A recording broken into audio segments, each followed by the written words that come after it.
Welcome everybody to Timeless Travel while we explore Chichen Itza in Mexico.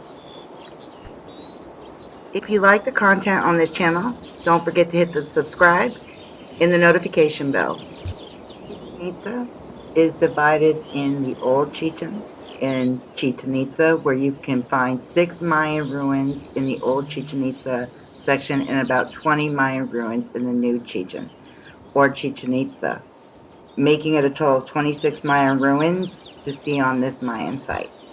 What you're seeing right now is the infamous El Castillo at Chichen Itza. It was magnificent. When I came around the tree grove off this trail and was able to see it, I was mesmerized. I couldn't keep my eyes off of it, and I photographed it over and over. Currently seeing right here is the beginning of the House of 1,000 Columns. The importance for this is how they were carved out. When you look closely on each one of them, they have different carvings, and they're supposed to be a representation of soldiers and guards. This isn't typical in Mayan cities across the region. You start seeing this more and more down in the Yucatan in later years of their civilization.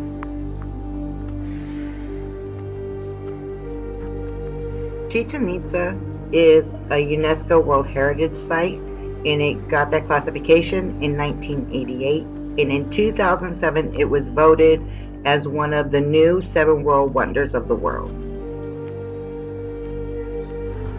The House of 1,000 Columns is actually to the west side of the grounds on the side of El Castillo and runs to the House of the Warriors, where a lot of people misconstrue them to be the same exact thing, which they are not.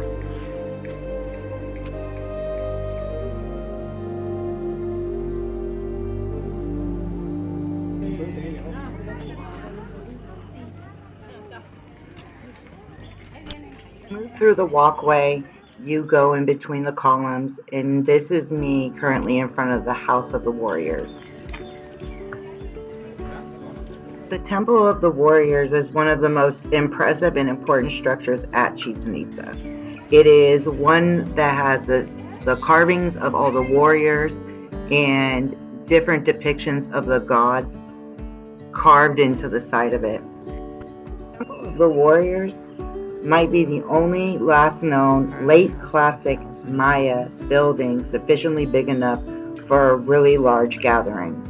They started seeing over the region that some of the military and governmental buildings started becoming a lot smaller. Pillars show carvings of many different things. The central temple will show carvings of warriors, eagles, and jaguars devouring human hearts. And all the square columns are carved with Toltec warriors. In some places they are cemented together. There were some tarps and things of that nature covering areas that I think they're trying to restore or just protect. As you can see, a lot of the columns have fallen. This is a piece of one of the columns that I was able to get up close to because it fell into the walkway, where you can actually see the carvings up close. Here's one of the Mayan arches that looks like it got filled in at one point in time. You could see light shining through. So one more look going into the west side of this area. There was a mercado over here and a few other buildings. One said they could potentially be a bathhouse or other things. So one last look on the side of the Temple of the Warriors. And as you move around, it's over by the mercado. I was fascinated by all the carvings. This wall that they have underneath the cover, I think to protect it, was really fascinating to me, and it looked like they were playing tic-tac-toe. But it still has that red pigment to it. The main Mayan ruins is the Chichen Itza pyramid, or also known as El Castillo, but there are other equally important as El Caracal, which is the observatory or the Temple of the Warriors, and the Mayan ball game court.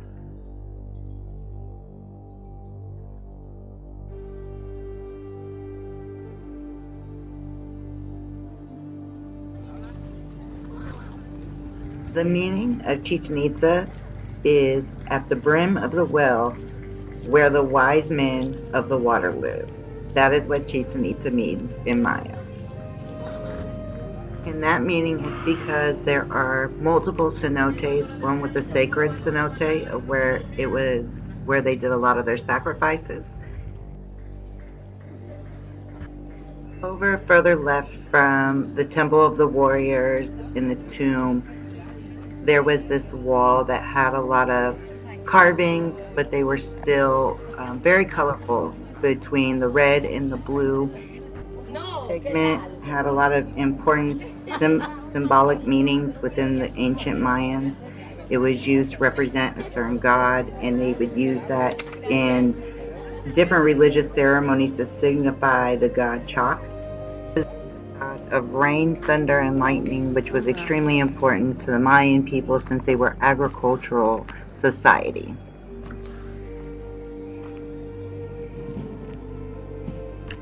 Here you have the Venus platform. This was probably done for rituals, dances, and a podium as a platform. And there are etchings in there of a decapitated man. So they believe that offerings of heads or skulls would have been left on the staircases.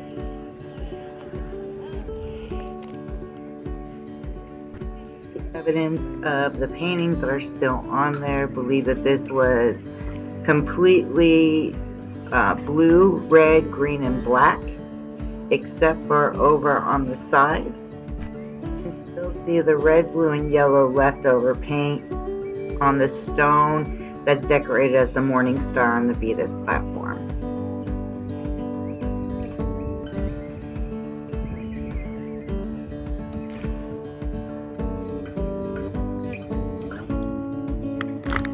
While not done correctly here, if you stand in the middle and you clap towards El Castillo, you'll get this pinging sound that comes right back at you by the design and how it amplifies the sound.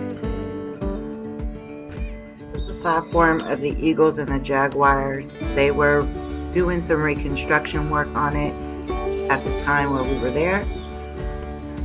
The significance for the military and the warriors based on the carvings and what it was depicted on this platform. You can see the skull platform. This is where they would have wooden beams and put their enemies' heads on there and leave it out there as a human sacrifice. This was mostly done by military and warriors. And this is the biggest Mayan skull rack that has been found to date.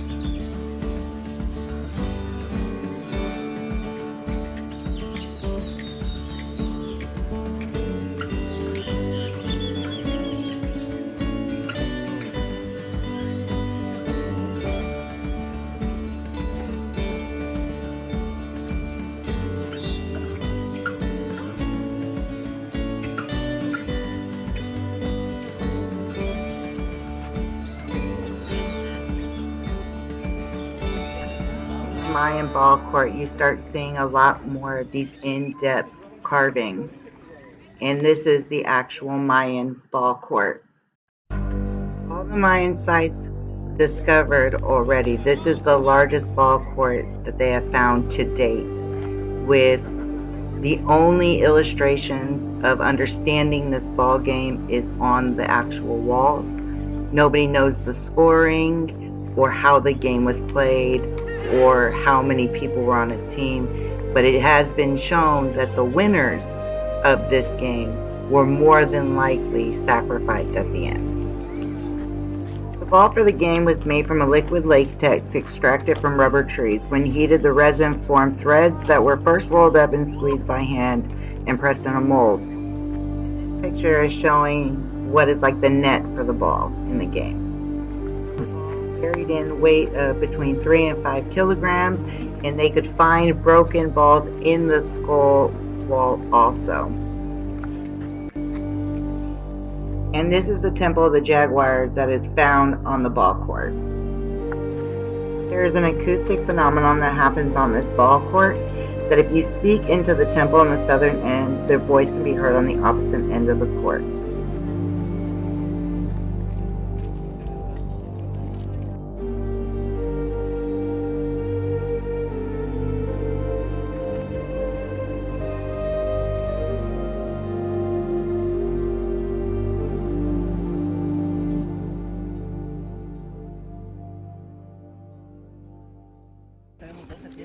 a limestone walkway that leads you down to the sacred cenote. There's a lot of vendors on either side, and they will try to get you to stop. I believe that they would do the sacrifices in the evening here at the sacred cenote due to the limestone pathway that the light from the moon would illuminate it. They found a lot of different metals and gems and stone types that aren't native to the region as part of the sacrificial elements that they found underneath the cenote.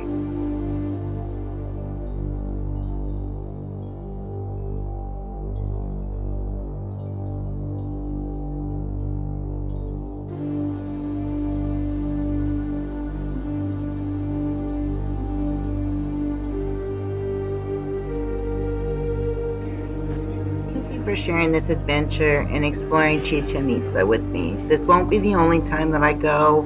There's so much more I want to see and spend time at each of the temples and the platforms and get to know this place a little bit more.